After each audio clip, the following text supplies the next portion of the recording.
Hürmetli vatandaş, endi sizlarga va'damiz yoki davomli yakshanbada so'zlayotgan adabiyotimizni qo'g'daldi degan tema ostida so'zlaydigan leksiyamizni so'zlaymiz vatandaşlar.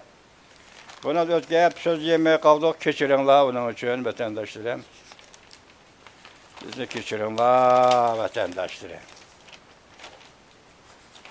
Bugun Chisaga 2025 yil 5-ayning 31-kuni haftaga yakshanba vatandaş. Bugün bu leksiyani sözleşti. Avval şunu aytdinglar ki men dedim başta aytib bizim. Hazır bu edebiyat sahasından 30 yıl oldu ayrılığı. Hazır Uyg'uristonda edebiyatning ahvoli qanday to'liq atrofliq bilmayman. Lekin Xitoyning siyosatiga qaraganda edebiyatı tugatdi. Uyg'ur tilini tugatgan yerda bu edebiyatni allaqachon tugatdi vatandaş. Shundaqdimi biz bu edebiyatimizni chet ellarda bo'lsin yoki vatanga qaratib bo'lsin jahlimiz bilan qo'g'dishimiz kerak. Men aytdim, edebiyat bir millat madaniyat turmushining yoki bir millat madaniyatining inkosidir. Yoki jamiyatdagi inkosidir deb ko'rsatdim. Shunga bu edebiyatimizni qo'g'daymiz degan temada bugun sizlarga bag'abadimiz bo'yicha o'tgan nima degan to'q, klassizm degan nima, klassiklar degan nima deganidir. Bugun klassizm to'g'risida sizlarga tayyorlagan leksiyamizni so'zlaymiz vatandaş. Klassizm. Biz edebiyat to'g'risida to'xtalyapmiz vatandaş. Xitoyning siyosiy ziyonkashligiga uchragan Uyg'ur adabiyotini qo'g'dashni mavzu qilib fikr qilyapmiz vatandaşım. En mühimi 20. ve 19. asırda Amerika'da qanot yaygan ve terakki qilgan adabiy ijodiyat meydanida bosh qurg'uchi ve yetakchilik qilguvchi o'rin turib kelgan yangi adabiy tanqidchilik adabiy aqimi. Yani modernizmlik adabiyotning adabiy tanqidchilik sohasidagi fikr aqimi. Biz sizlarga so'zlayotgan adabiyot, yangi adabiy tanqidchilik bu o'xshashlar modernizmning xillarining ichida bir xil vatandaş. Bir xil. Musho fikr aqimi va uning metodi haqida sizlarga so'zlayotimiz, tanishtiryapmiz vatandaşlar. Yoki metodlashgan fikr aqimi yangi adabiy tanqidchilik fikr aqimini o'rganish, Uyg'ur adabiyotiga tatbiqlash, nazariya sifatida tushuntirish va nazariya sifatida o'zlashtirish bilan shug'ullanyapmiz vatandaş. Allohni biz sizlarga til qilib o'tgan klassizm, klassiklar, realizm, tanqid realizm, sotsialistik realizm, romantizm, naturalizm degan mushu izmlarning hammasi 18. 19. asrda uçuğur aytganda adabiyot taraqqiy qilgan bir davrda o'ttirg'i chiqqan nazariyalar vatandaş. Hozir romantizmning tarixiga qaraydigan bo'lsangiz, bu o'ttir asrdan boshlangan Yevropada. O'ttir asrdan boshlangan bir fikr aqimi, adabiy fikr aqimi. Adabiyot fikr aqimi. Adabiyot Uyg'ur tilida hamda oddiy savat bu, oddiy savat bo'lsa-mu to'liq ma'noda adabiyot san'at deb atalib keldi. Adabiyot san'at bir hodisa, ma'naviy hodisa sifatida Uyg'ur milliy madaniyatining inkosi bo'lib keldi. Adabiyot san'at sifatidagi hozirliklarning, tayyorliklarning inkosi bo'lib keldi. Adabiyot. Bunun içinde san'at to'g'risida Amerikalik faylasuf, edebiyat, san'at nazariychisi Nicholas Walter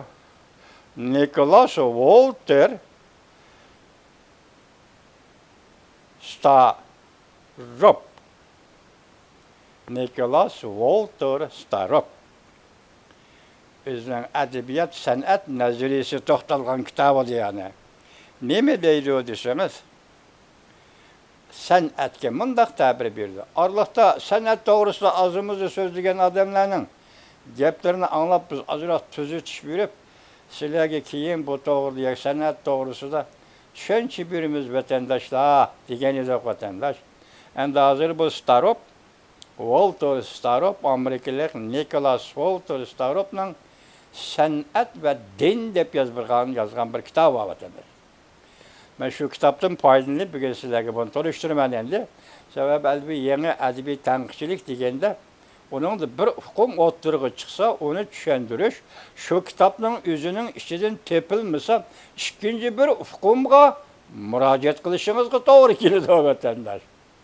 Mesela birinci katım sözler ötüp sanat doğrusu gep sözler onlardan çıktı sizlerge sözüldük. Endi sanat zaten kandak mesela bunu düşündürüş için endiki hesapta ikinci bir muşu doğruda toxtalan. Mesela Amerikalı faylasuf Nicholas Walter Starop. Bu doğrudaki fikrini, yani sanat doğrusundaki fikrini sizlerge yetkizmiyoruz. Müşerge kelgende Starop sözüne bundak başlaydı. Nicholas Walter Starop, sanat ve din diye yani mavzulu kitabı da sanat degen isimni kandak düşünümüz dep sual koyuşu mümkün. Zoqlanğuçular, ondaqda mən kitabını yazmamni müşədi vaxtınca toxtutup mən köz qarışımla, yani Starop özünün sanat doğrusundaki köz qarışını avval mesele qilib, avval bu meselege cevap verey deydi. Kitabı. Praz qılaylı. Sen avval praz qılaylı. Sen avval mühim sanat türlerini misal keltirsen, senin katolikinde nimle oturgu çıkışı mümkün? Sanat dedik, sanatın türleri nime? Yak uçuğrak, yak adirak, özümüzden tülbele eytaylı sanat dedik, sanatın janrları nime? Degen mesele oturgu çıkıdı o deydi, oturgu çıkışı mümkün. Ben şundak dep eytalayım ki, sen şundak dep eytalaysan ki, oxşaşla işkilimiz şundak diyeleyimiz ki, her bir adam hiç kanda işkilenmey, nakşa, müzikini, şiiriyetini, komediye, tiyatrını, hikaye, romanını, resim, ressamlıkını, balet usulünü, kino film, hem de heykel tıraşlık misal keltirişin mümkün. Muşların hemmisini sanat dep misal keltirişin mümkündür. Biz muşu 8 yıl saha işçideki her yıl hadisini sanat dep atayımız. Starop, Nicholas Starop Amerikalık dedim, muşlarını, muşu 8 yıl janrın değil, ya ki 8 yıl edebi şekilli değil, bunların hemmisini sanat dep atayımız. Şu bir yerde şiir mi sanattan işe kirip gitti, umumi saha süptede şiiriyet mi sanat sahası işe kirip gitti diyen gepeten. Demek sanat deyimiz şiir yazısı bir sanat. Çünkü biz özümüz adli dilimiz ne dedik? Sanat bu güzelleştiriyor. O tarafa maddi dünya, bu tarafa subjektif içki dünya yakı ruhiyet ki asıl bolğan tasavvur arkalı asıl bolğan objekt planı. Yani objekt değil bulmaydı onu ruhiyet kenesini şu hadislerini, ruhi hadislerini obrazlaştırıyor, güzelleştiriyor. Hem maddi dünya tabiat ki ya ki bizge yirak turvatkan, yakın turvatkan tabiat hadislerini ama obrazlaştırıyor, güzelleştiriyor. Muşu sanat deydi. Sanat deydi vatandaş. Demek yukarı 8 yıl hadisinin hemmisi kuş bilemiz sanat dep atayımızdır. Belki biz bulanı mühim sanat dep atayımız. Belki sanat türleri, şekilleri içinde hemmeden mühim muşuladır. Hatta alqıp çıkıp mimarçılıkını mı bunun içine koşumuz. Nakış ve nakkaşlık, nakış ve nakkaşlık ne bu? Bunun işi hoşumuz değil. Elbette imaret kuruluşu. Ha bu mimarçılık değilse enine nakış, yaki nakış kuyuş, nakkaştan koludan kilidin bolsa nakış kuyuş. Bunun yüzünü mü? Ne mi deyimiz? Sanat dep atayımız. Ondaqda sanatın məqsədi nima? Biz Arlata vatandaşları sözlügende bədii məqsəd dedik. Yazıcı, şairinin aldığı koyğan bədii məqsəd nima? Ədəbiyyatdakı mühim gəp mana müşud. Bədii məqsəd nima? Biz bədii məqsəd dep aldıq. Hazır Nikolas Starop'un deydi. Ondaqda sanatın məqsədi nima? Şu kitabıda Amerikalı edebiyat sanat nazariyatçısı Nicholas Walter Starop mundaq deydi. Ondaqda sanat bu nima? Ondaqda sanat bu nima üçün? Bu insaniyetin umumi xususiyeti hesaplanğan sanatın məqsədi zadı nima? Ya da uçlu bir cümle, adli cümleli sanat, məqsədi nima depti? Hazır sanat, insaniyetin hususiyeti, hareket, iştihadi hareket ve Katar'daki hususiyeti, insaniyet şu sanat bilen şoğullunudu. İnsaniyet sanat bilen şoğullunupla onun özünün mevcutluğuna, yani maneviyetki ihtiyacını kandırıp durdu. Şunu bunu biz hususiyet dedik. Seyada biz eğitimiz ki bunun məqsədi, zadı nima? Mine negizlik nazariyem mundaq deydi Nikolas Starop. Hemme oturup koyulduğun bu sual, yaki bu mesele, hemme adam her taraftan oturup koyulaydıgan bu sual, bu mesele, cevap vergili bulmaydıgan mesele mi? Bu mesele sanatın məqsədini öz içine alıdıgan. Bu meseleni meselede perez kılışının özü bir hatalıktır. Sual koyup görüşünün hacısı var mı? Biz bunu sanat dedik, bu meselede oturup koyup görüşünün hacısı var mı? Sanat dedik, bu sanat insaniyetin hususiyeti dedik, hususiyeti. Yakımız 8 yıl sanat hadisini şundak dedik. Yani bunu sual koyup bunu meselede bir hacet var mı? Sanat insaniyetinin turmuş faaliyetinde xilmi-xil rol alıdı. Sanat eserleri büyük adamlarını medihlaydı. Tragidik, hasretlik turmuş vakalarını yazıp, ifade edip, insanların hissiyatını, histaşlığını kozgaydı. Şundakla insana bilim berdi. Şunun için sanat o bir xil vasıtıdır. Sanat eserleri umumen degidek şad xuramlık ve bir xil çonqur tefekkür kozgaydıgan hareketlerinin objekti buludu. Sanat özü objekt olup kalıdı. Roman şiir yazdığınız kitap bulup geldi, aldığınız gibi objekt olup kaldı bu. Çünkü bu objekt buluşun sebebi demeliysiniz, umumi degidek şad xuramlık ve bir xil çonqur tefekkür. İkisi şad xuramlıkla, yani birisi tefekkürünün çonqurluğu. Bu şu sanat hem bilim ve başka yılıqı başlayıtkandık, hem nesin size ata akıllı doğdu. Sanat eserleri bizden haddi hareketlerimiz arkalık bizne güzelleştirdi. Gördünüz mü? İnsanın haddi hareketi. Sanat insanın hususiyetlerindeki bir hususiyet. Bu hususiyet insanın haddi hareketlerini tasvirleş, yaki sanatlık güzelleştiriş arkalık bizden hareketimizi, bu kıyafetimizi hem nesi güzelleştirdi. Sanatın rolü manamış yani, her xil rol oynaydı. Sanatın bizden haddi hareketimizden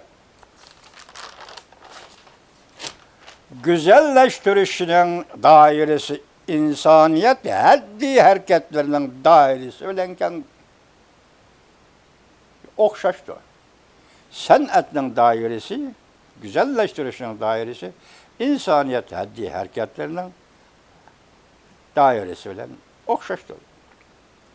Sanat turmuşluğun məqsədini özüge məqsəd kılır. Mana, ahırı çıktı vatandaş. San'at turmuşning maqsadini o'ziga maqsad qiladi. Turmuş nima? Odamlarning turmushi. Turmuş nima? İnsanlarning hayoti, faoliyati. Demek san'at hayoti, faoliyatni, insonlarning turmushini o'ziga maqsad qiladi. Bu san'atning maqsadi. Mesela biz aytamiz, bizning oramizda shunday kishilar chiqdi, siyosat uchun xizmat qilmaymiz deydi. Shundaymi? Agar siz siyosat uchun xizmat qilmaymiz degan narsani tushunsangiz, boshqa so'z yo'q. Ya'ni adabiy tanqidchilarning ko'z qarashidami, adabiyot o'zining qurilmasiga tashqaridan hech qanday bir ideyani, hech qanday bir fikrni buni qo'shmaymiz dedi. Shundaq dedi, yana adabiy tanqidchilar ma'qul, buning ma'qul, lekin ularga ma'qul deyishimiz, ular demokratik jamiyatning odamlari. Siz mustamlik jamiyatning odami. Farq mana shu yer. Ular demokratik jamiyatning san'atning rolini undaq ta'kidlasa, siz mustamlik jamiyat san'atning roliga sal qaramaysiz. San'at har xil rol o'ynaydi. Mushu har xil rol o'ynash ichida san'atdan foydalanasiz. Shunga san'at siyosat uchun xizmat qilmaydi degan so'zning ma'nosi to'g'ri tushunib olam. Jungo Kompartiyasining siyosat uchun xizmat qilmaydi. Jungo Kompartiyasining 4 prinsipi uchun xizmat qilmaydi. Jungo Kompartiyasining adabiyot nazariyasi yoki yanada so'zlangan nutuq uchun xizmat qilmaydi. San'at o'zi bir xususiyat, bir millatning aloyidligi yoki madaniyatning inkosi yoki bir millat xalqining yoki insonlarning xususiyati bo'lib hisoblanadigan, u san'at o'zining xalqining taqdiri va qismatini o'ylashi kerak endi boshqa. Bu yerda bu siyosiy xizmat qilganlik, qilmaganlik masalasi emas. Bay nima dedik? San'atning maqsadi turmush. Turmushning maqsadi bu san'atning maqsadidir. Turmush Uyg'urning turmushi, Uyg'ur san'atining maqsadi. Uyg'ur san'atining maqsadi Uyg'urning turmushi. Shu bu yerda siyosat uchun xizmat qilamiz, qilmaymiz degan masala. Agar Jungo Kompartiyasiga qartilganda bu to'g'ri. Jungo Kompartiyasining siyosiy uchun xizmat qilmaymiz. Mesela İslam dinini cunguçulaştırış, Xitaylaştırış degende. Uyghur edebiyatını cungulaştırış, Xitaylaştırış degende. Bundan siyasetler için hizmet kılmayın. San'at turmuşning maqsadini o'ziga maqsad qildi. San'atsiz insoniyatning mavjudligini tasavvur qilg'ili bo'lmaydi. Sizga ayon, hammaga ayon. Yoki san'atsiz insoniyatning haqiqiy insoniyat ekanligini tasavvur qilg'ili bo'lmaydi. Ko'rdingizmi? Har xil millatlarning san'at aloyidliklari o'ziga xos, o'zguchilikga ega. Shunga insoniyatni san'atsiz tasavvur qilg'ili bo'lmaydi. Şu insaniyetin turmuşu bu san'atlik turmuştur. San'at davamlı bir halda bu dünyadan qutuluşning bir yo'li. Shundaqla mushu dunyoda yashayotgan odamlar faoliyatining harakat shakli. Bu yerga kelganda nimisingiz keldi? Tuning so'ziga romantizm isingiz keldi. Onun sirtida hamma narsani romantizmga majburlab tengib shu talab qilib san'atni ishga ko'chirib yurishning hojati yo'q. Lekin she'riyat sohasida romantizmning roli mana mushu yerda chiqadi. Endi san'at ich pushug'ini chiqaradi. Sening ko'ngling bearom bo'lsa, beoromligingni tugitadi, sana tasalli beradi, seni yetaklaydi, seni ovundirdi, seni bir xiyolga, bir tasavvurga yoki sen o'zing seni urab turgan bir muhitning ichidan seni elib chiqib ketadi.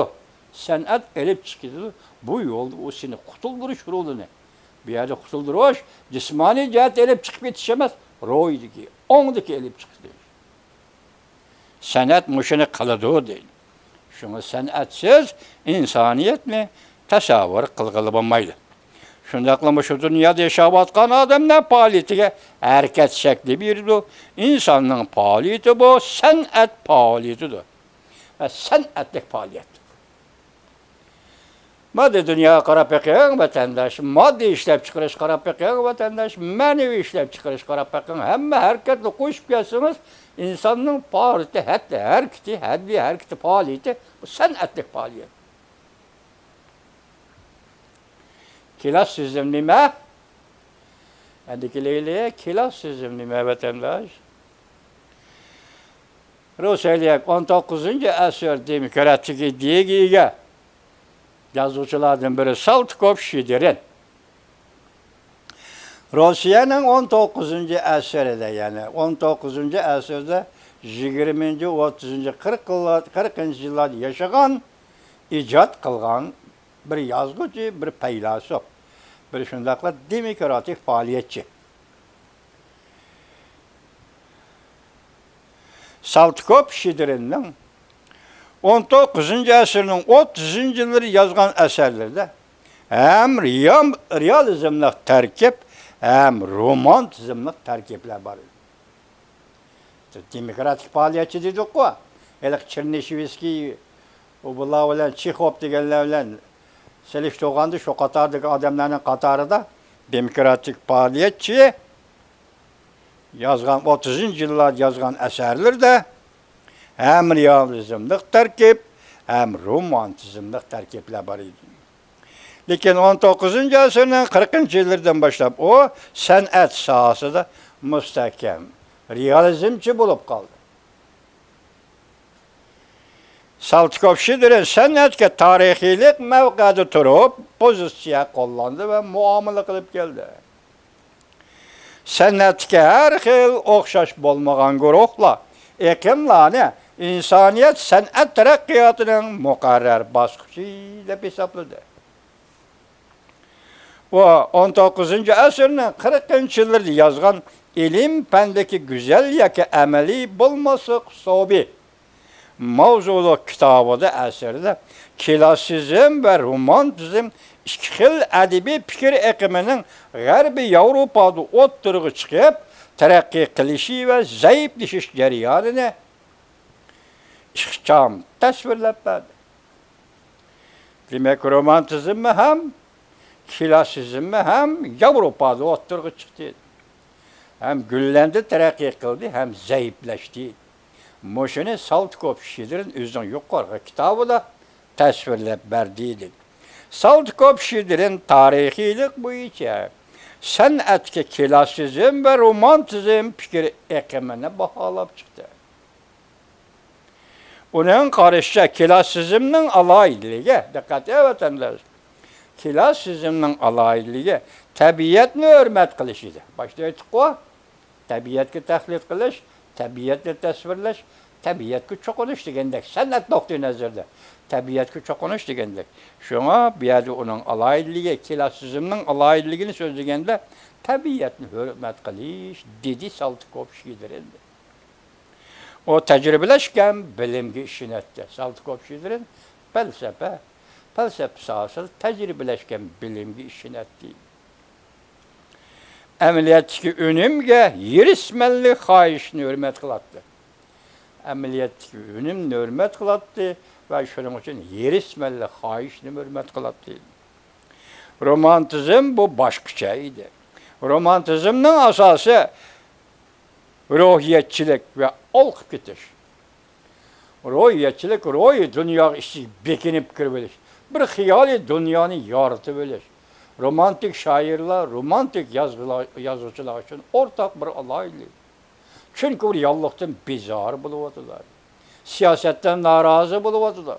Real cemiyet onun talebini, ihtiyacını kandıralmayıvadılar. Manevi ciheti ihtiyacına sel qaravadılar. Bu cemiyetin bizar buluş ya ki bu cemiyetten kurtuluşunu, izlenişinin yolu romantizm. Sen icadiyetçi mi? Sen sanatkar mı? Sen yazgıcı şair mi? Bunda reallıktan kurtuluşunun birden bir yolu şiiriyet ve edebiyat sahasıdır romantizm. Bir dünya yaratış. Ruhiyette bir dünya yaratış. Bu dünyadan kaçıp aşı dünyanın içinde yaşaş. Romantizmin asası ruhiyetçilik ve alıp ketiş gördünüz mü?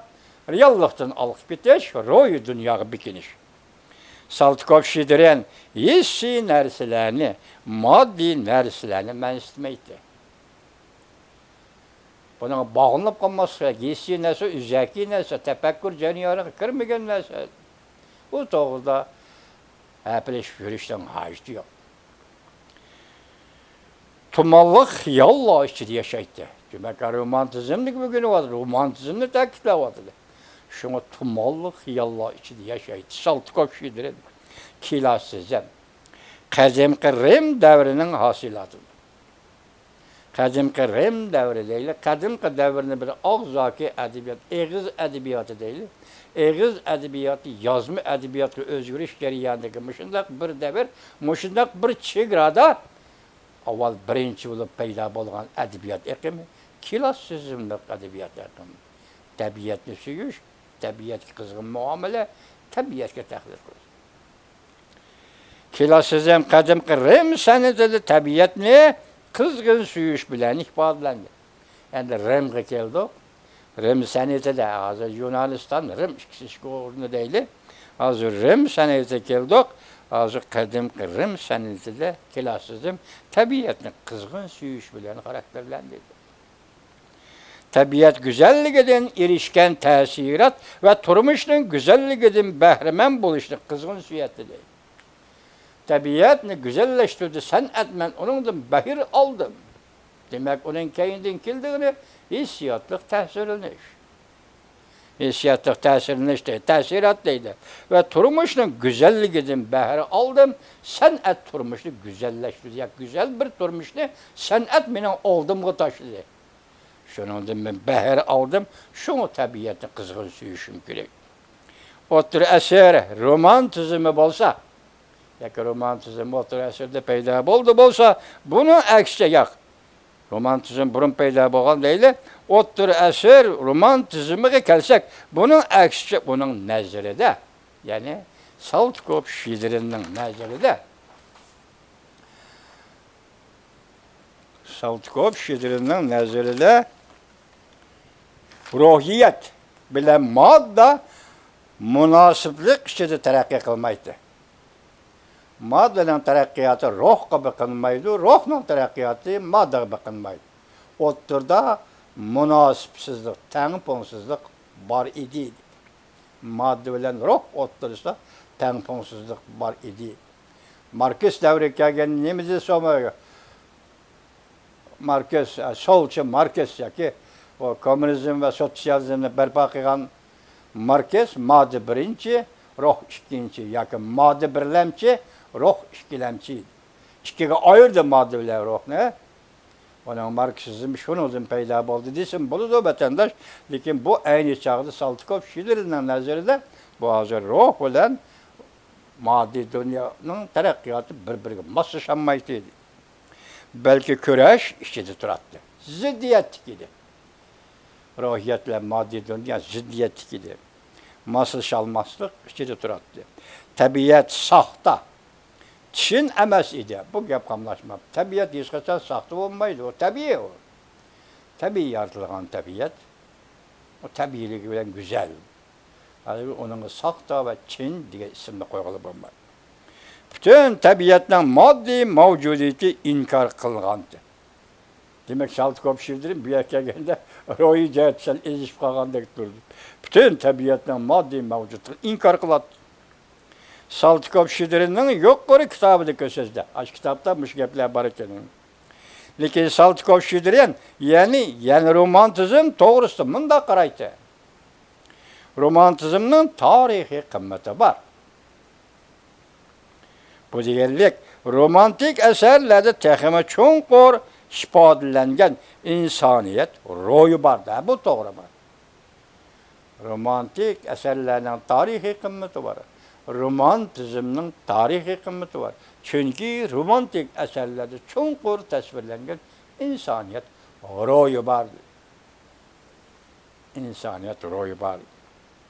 Ro'yi dunyoni echib beradigan boy ve yana mükemmellik var. Ro'yi dunyoni qazib kirishdi. Mesela edebiyat uchun en xos narsamiz shu. Buni peshvolardan biri Dostoyevskiy, andan keyin Avstriyalik Kafka, keyingi vaqtlardagi Kafka. Modernizmchi Kafka. Bir tam qo'ngan chivindan paydo bo'lgan tasavvur bilan yozilgan kitoblar. 100 yıl gariplik. O modernizmning birisi. Bu taraf klassizmlik eserlerde körülüp bakkan emas. Körülüp bakmagan emas. Yani klassizmlik sanatdan romantizmlik sanatga yetişelmeydigan taraflarda. Ro'yatni cho'nqir qizish, ro'yatni aks ettirishda klassizm, romantizm yetişelmeydi. Qadimki Yunanistonliklar yüksek derecede estetizmlik tuyg'uga ega bo'lsa-mu, tashqari dunyoning ifodalash kuchini texmo e'tiborli tushunish uchun ularning ro'yi dunyo faoliyati nisbatan kamchilik edi. Tuyg'u to'liq, tuyg'u go'zal, estetizmlik tuyg'u go'zal. Lekin tashqari dunyoni tushunishda yoki tashqi dunyoni tasvirlab beradigan mushunaq san'at hodisalar kelgan vaqtida ularning ro'yi faoliyati nisbatan kamchil edi. Yunonistonliklarning. Ularning turmushi tabiiy turmushga o'xshamasa-mu, ularning turmushi tabiiy turmushga o'xshash g'amsiz bo'lgansi ochiq edi. Yunonistonlik g'amsiz, puğansız, dertsiz. Muşna xuşal xuram yaşaydı kendi şu devirlerde vatandaş. Ya. Mucmel bıraktımlık, azap içinde oynup, kisel haletlik, menfaatperestlik, ula için eytkanda, şu vaxtki Yunanistan için eytkanda, bu esli, kubul kılgılı bulmaydıgan hadislaydı. Kisel içindeki, kisellikke, kisel içindeki emez, şahsiyetçilik, yani menfaatperestlik, bu insanın kisel haletlik ro'yidi. Muşundak neslerini Yunanistan'a yolatmagan, ular turmuşu yolatmagan. Şu an bundaki yerde klassizm o kandıgılı, romantizm bu kandıgılı. Muşundak şaraiti Yunanistanlıkla klassizmle taşlap romantizmi ergiş etti. Romantizm yaxşı öğretti.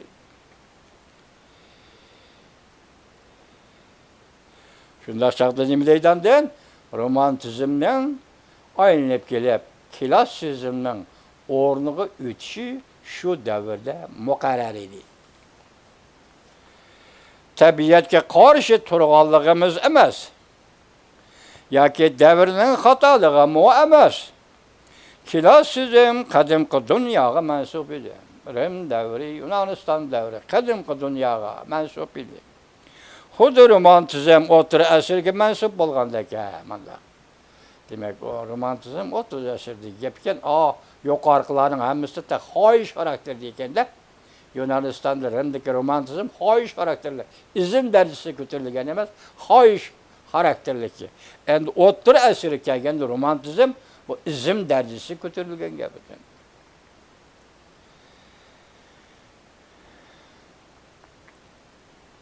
Klassizm qadimki dunyoga mansub edi, xuddi romantizm o'tir asrga mansub bo'lgandek.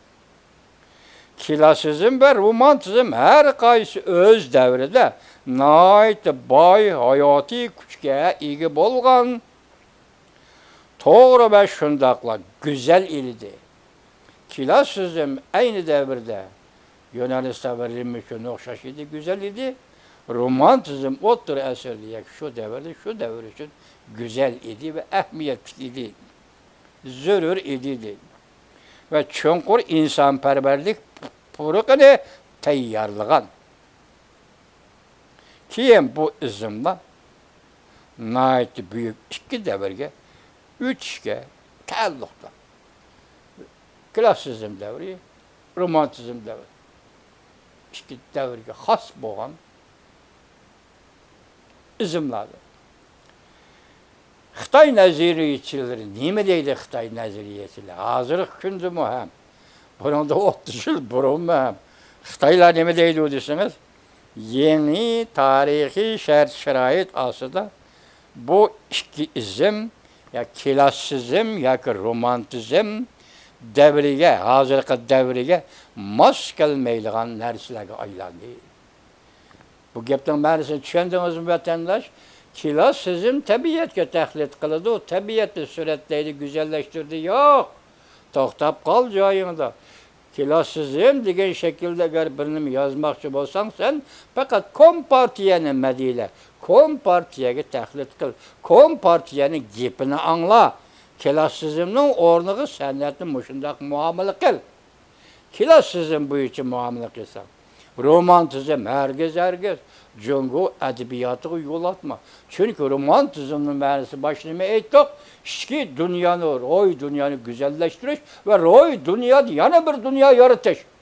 Reallikdan kaçıdın, reallikni taşlaydı, reallikdan bizar, şunu roy dünyada yaşay. Eğer bunda romantizmni jungo jamiyatiga tatbiq qilsang, hozirgi kunda mustabid hokimiyat ostida romantizmlik edebiyat cemiyetin bizar bulunduğun adamlarını terbiyelaydı ve şuların hissiyatını oygutdu. Şunlaşkı jungo cemiyeti klassizmi gerek emez, romantizmi gerek emez. Ama Xitay nezariyecilerinin bayağı. Kod İslam dinini Xitaylaştırış degandek bir gap.